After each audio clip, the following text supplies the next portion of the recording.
Let us try dried whole egg. Much love in the kitchen.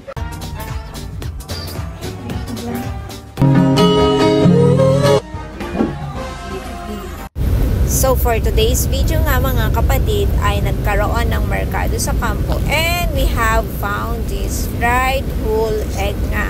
And kailangan nating i-try para malaman kung anong difference niya doon sa real fresh eggs. Actually, nakikita na ko na ito sa mga trending yung mga freeze-dried products. Although, mas maganda naman yung fresh. Lalo na, meron naman akong si Chiquita na nagbibigay sa akin ng fresh egg everyday.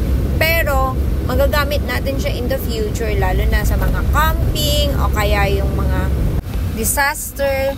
Hindi natin kasi akalain minsan kung may mga dumarating na mga ganitong instances. So, mas maganda kung meron tayong mga imbak na mga ganitong klaseng product.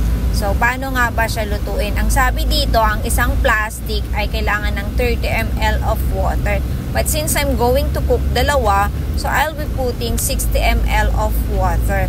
At pagkatapos ay imekos-mekos hanggang sa malubog lahat sa water yung powder. And syempre, dahil scrambled egg na, lalagyan ko yan ng asin and another mekos para humalo yung lasa ng ating asin. At yan na nga ay lalagay natin sa ating wok at ipa-fry natin using our soybean oil. At eto na nga yung kinalabasan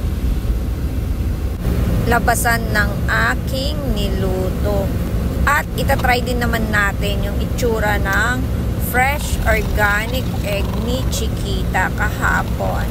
So, mekos-mekos and then ipa-fry din natin siya beside our dried whole egg.